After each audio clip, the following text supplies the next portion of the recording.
She bravely and compassionately goes to far corners of the world to meet with, minister to, and bear witness to suffering caused by our U.S. military aggression and occupation.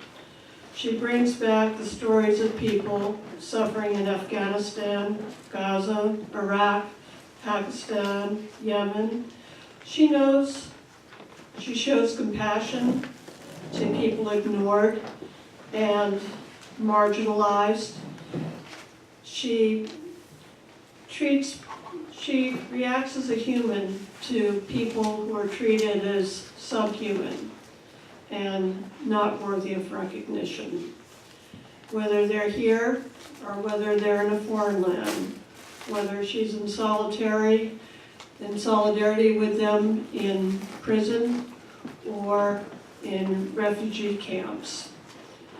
She's here to remind us that people in other lands have dreams. Thank you, Kathy Kelly.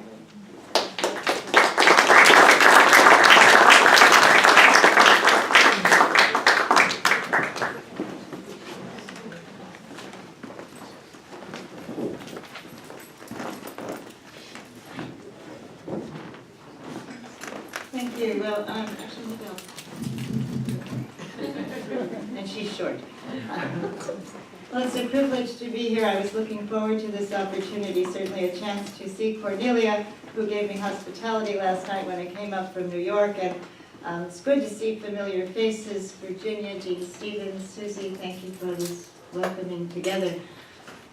I leave tonight to go to Kabul, Afghanistan. It was a bit of an unexpected trip, so I feel like I'm definitely migrating. And you know, when I arrived there, I got the blue passport, and I can leave. And every young person I know in Afghanistan, they love their families intensely. In many ways, they love their people, but they'd like to get out, and I don't blame them, and I can go, and they can't. So I'd like to talk with you today about something that seems so urgent that it's a bit of a detour from speaking directly about Afghanistan. It's quite possible that in the near future, Crown Prince Mohammed bin Salman of Saudi Arabia will come to Boston and pay a visit to MIT. I hope that some of the scientists who are peacemakers, who are invoked in that beautiful remembrance of Alan, will be on hand to brief the prince. And I think it's extremely urgent to think about Prince Mohammed bin Salman right now, because he's somebody who has said in May 2nd, actually, of 2017, that the war that the Saudi-led coalition, joined and supported by the United States, is waging against the poorest country in the Arab Peninsula, the country of Yemen, is a war which, if prolonged, will be in the favor of Saudi Arabia. He told his country in a nationalized, televised speech, a prolonged war is in our favor. He said time is on our side. And so it's so urgent to make sure that anyone who receives Crown Prince Mohammed bin Salman recognizes and says to him, time is not on the side of the 8 million people facing starvation in Yemen, of the 1 million people identified to suffer from cholera, of the hundreds and thousands of children displaced and thirsting without access to clean water, of the people who have been disappeared into a clandestine network of 18 secret prisons. And it's so important to focus on Guantanamo here, because doesn't Guantanamo green light the possibility of clandestine prisons elsewhere? And in these terrible prisons, they must be enormously dreaded places. It's reported that the torture is so extreme that they actually truss bodies to a rotating spit, and the prisoners fear being roasted. 18 of those kinds of prisons are being operated by the United Arab Emirates. It's been written up in Human Rights Watch, in Amnesty International, and the United States is in close support to the United Arab Emirates add to the Saudis. It's a Saudi-led coalition that includes Sudan. And what is Sudan doing in Yemen? Well, the Sudanese government is sending over as mercenaries, in a sense, the greatly feared Janjaweed fighters. And they're fighting their way up the coastline. And so if I could just add something about the United States' role under President Obama. After the Saudis joined a very terrible civil war, March 15th of 2015, the Obama administration said, yes, we'll sell you weapons. Well, Boeing and Raytheon, they love that because the Saudis pay cash up front. So the United States began selling the cluster bombs and laser-guided missiles and a Patriot missile system and what are called littoral combat Navy ships. They're called littoral because they go along the coastline, like sidle out. So that's how the Saudis have been able to blockade the major ports of Yemen. And those of you who were so kind, your hearts were touched to the deep heart's core when you cared about children in Iraq. Hundreds of thousands and then millions of children in Iraq who suffered to death because of the United States' economic sanctions against Iraq. Well, it's being repeated now. And in this case, the Saudis have blocked off the major vital port. There was news of the blockade being lifted, but it's not true. The blockade is still on. Ships are still being turned back. Desperately needed goods, including vaccines that could enable people to survive cholera, are being turned away. The United Nations people are still sounding the alarm and saying that there could be as many as 20 million people that could die in Yemen. Well, at one point, the Saudis bombed a funeral, and this was in October of 2016.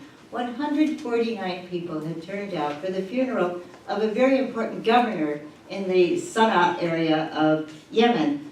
And the drone surveillance, thank you for the mention about drones, it's very capable of identifying who is going in and who is going out. The surveillance must have been adequate to recognize many, many, many civilians at this funeral. Nevertheless, the funeral was bombed and what was called a double tap was carried out. That means that after the rescue workers arrived to help those who survived get some kind of medical treatment, that was the second hit.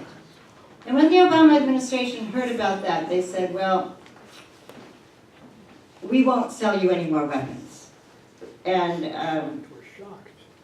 I think it's worth mentioning that on October 2nd, 2015, the United States in Afghanistan bombed the Doctors Without Borders hospital.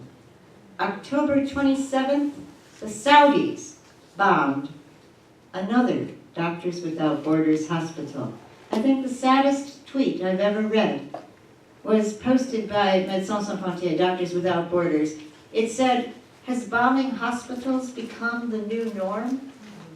But you see, when Ban Ki-moon, then Secretary General of the United Nations, said to the Saudi king, you can't be bombing hospitals, the Brigadier General replied, his name is Brigadier General Azeri, Saudi general, he said, well, we'll ask our American colleagues for better advice about targeting. I mean, that's very cheeky, isn't it? Because, of course, the United States had just done the same thing. And that's what I mean about green lighting. And that is also one of the ways that the United States is responsible because of the appalling example that we've set. And so, at this point, President Trump has said, well, I'll sell you weapons. And he went over and danced with princes. And the green light is on again now for weapons to be sold. And there's great rejoicing, really, among some of the major military contractors. And if the Crown Prince comes here, he apparently wants to put Saudi Arabia sort of in the limelight as being open for business. He'd like people to take their huge oil company and make it a public offering. And so he wants to go to New York and visit the stock exchange. And he will also go to Houston and San Francisco and Boston, New York, and Washington, D.C. Well, he was supposed to go to the UK right about this time, but some very energetic young Quakers organized, and the king's advisors said, maybe you better not make that visit right about now. We need to fine-tune a few things. And so it looks like he won't go to the UK until the 7th of March, and then possibly after that he would come to Boston. So I greatly hope that people here would be able to rally people to come together, and maybe particularly at MIT. Why is Yemen so mired in civil war? Why has this happened? I'm so glad to reunite with Sarah Fisher. And maybe one way I could begin is by saying that Sarah and I worked with a young woman also living and working at Voices, Sabia. And Meta Sabia Rigby was born in Ethiopia. And at one point, I don't know why anybody ever puts up with me at Voices, I always think I'm right. At one point, we were trying to figure out, well, where are all the refugees actually going? Because we'd heard that 85% of the people seeking refuge were going to countries other than Europe or the United States. And so Sabia was looking and she said, well, this says that Yemen is one of the major countries taking in refugees. And I said, oh, Sabia, that's got to be wrong. Well, that was right. In the year when the United States took in 80,000 refugees, 2016, Yemen, little tiny impoverished Yemen, struggling with disease and war, took in 117,000 refugees. There are already 225,000 Somali people living in Yemen. So I think this begins to suggest the wider picture of desperation. In the Arab Spring, young Yemeni people recognized the grievances that they faced, and as they did in Bahrain, these young people went to public squares. They were so brave, they were so energetic, they were so hopeful. And they changed this town square in the capital city of Sana'a to a new name. They called it Change Square. And they knew what was happening in Tunisia and in Egypt, and their hopes were so high. And Gene Sharp was mentioned. It's almost as though they were using the table of contents of Gene Sharp's book for their sort of list of methods from which to draw. And so these young people were trying to make it clear that while there was an elitism under 33 years of dictatorship under Ali Abdullah Saleh, the country's resources had been corralled and were being shared by cronies of Saleh. They weren't being shared equitably, and major problems were being ignored. And now it was so alarming because the water table has gone down so low, and now it's even lower. And that meant that farmers couldn't grow their crops, pastoralists couldn't feed their flocks, and so people were crowding into the cities. The cities were overstressed. They didn't have the sewage, the sanitation, the health care, the infrastructure. And so the cities were becoming disastrous places, and there was very high unemployment for the students themselves. They wouldn't find work if they graduated from their universities. And so they were coming together to sound those grievances. They should have been listened to. They should have been heard. The United States could have said to people that were getting together in the Gulf Corporation Council, listen to those young ones, but they were sidelined. And even though they had, after they gathered, suffered the loss of 50 students when plainclothes men with rifles on rooftops shot into one of their demonstrations and killed 50 students.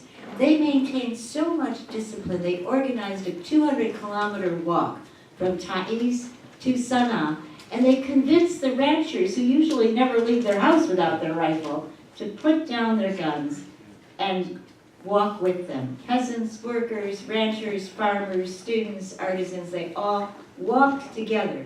At one point, a large number of their colleagues were in prison, and that had to be very frightening for all of them. But again, they maintained incredible discipline, and they organized a lengthy fast outside the prison. These were people to be celebrated, not sidelined and ignored. And we might ask ourselves, well, what happened to them? But of course, when you think about networks of clandestine prisons that grotesquely torture people, I know I have no right to be asking, well, why don't they speak up? Mm-hmm. And so where are the voices that will speak up? There are Yemeni children who have committed no crime. There are still people coming to Yemen, smuggled over on makeshift boats coming from Africa. So I'm just going to depart for a moment and tell you that about this time last year, the Sisters of St. Bridget of Kildare, Ireland, invited me to go to Ireland. It was a bit of an anniversary of a Plowshares Action connected to the 2003 shock and awe bombing, and the activists had all been acquitted, and I was their main defense witness. I thought I was mainly their albatross, but by a miracle almost, an Irish jury acquitted them after they'd done $2.5 million worth of damage to a United States Navy warplane parked on the tarmac in Shannon Airport. So anyway, I was happy to get together with people, and the sisters said, "But Kathy, could you meet us in a field?" I said, "Certainly, sister." And so there we all were. Our wool socks are soaking wet. We're standing out in a field, and we're right next door to a place called the Dunschlagen Workhouse. And I'm with young high school boys, and they're all kind of snickering and wondering, what are we doing out here? And then along came a professor, a historian, and he began to tell about the workhouse having been the most dreaded spot in the middle of the Victorian era, around 1845 to 65. If any Irish person ended up in the workhouse, that meant they could no longer feed their family, feed themselves. And behind the workhouse, Danny then showed us a mass grave, and unidentified bodies had been poured into the grave, and then the sand and the dirt poured over them. 1.5 million people fled Ireland during what they called An Gortamor, the Great Hunger. 1 million died of starvation. And so the young boys weren't snickering anymore as Danny read off the names of the people in that area who were believed to have died in the workhouse.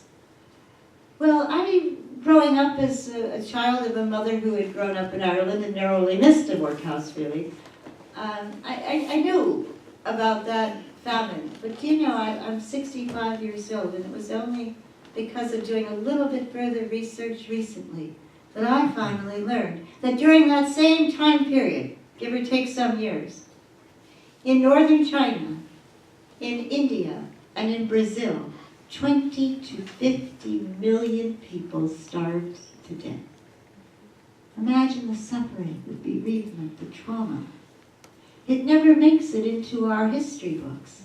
And I guess that's part of my own U.S. exceptionalism, that somehow those lives didn't matter. We never knew.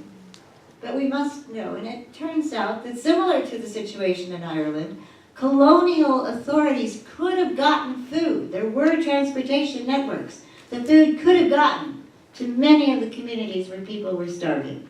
But instead, it was exported to people who were relatively opulent. And so I think about that Dunschlagen workhouse and the graveyard today. And I think about the relative cloud of unknowing, in a sense, that surrounds what's happening in the Horn of Africa and Yemen right now. And there's something that's called the Sima, the Great Leveler. And it's the 3rd year of drought going across Africa. And the elderly men with the hennaed beards, they say we've never in our lifetimes experienced something like this, 3 years in a row of drought. And what causes that drought, in part, is caused by northern industrialist greenhouse gases. And so what it means is that people can't survive where they are. They're eating the trees, so they pack up what they can, and they go. And they used to go to Libya and try to go through Libya and maybe get to Morocco and maybe get beyond. But that's out now, so people don't always know what they're getting themselves into, and they'll go over to Yemen. Well, that's a very bad deal, because these smugglers are heartless. The smugglers will pack people into a boat, and sometimes the boat capsizes, and recently a boat capsized because the smugglers were trying to extort more money from these beleaguered passengers, and there was a panic, and 30 people, including women and children, drowned when that boat capsized. And so when people get over to Yemen, sometimes they're taken hostage, and they're wrapped up, maybe even tortured, and then people back in their homes are told, send money they're forced to yield a phone number or a way to contact someone who might send money, and that's the way that the smugglers can make a little more.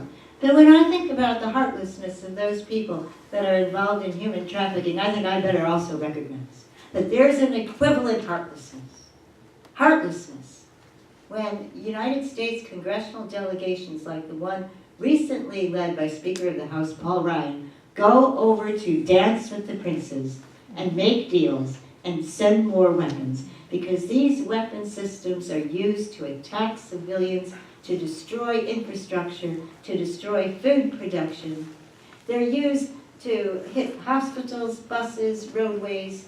They're used to make it impossible for people to survive what is already a terrible, terrible situation. Now, my young friends in Afghanistan, when I first told them, Voices is going to start to focus a bit more on Yemen, I could tell there was a bit of uneasiness. They would have had a right to say, well, what about us? They would have had a right to say to me, did you think we don't know something about hunger and thirst and displacement and bereavement and being bombed?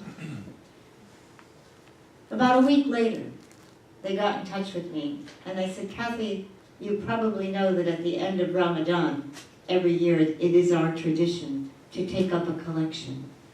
And this year, we want you to somehow get whatever we collect to people in Yemen. And they collected $45.78. And I haven't been able to get into Yemen yet to deliver it.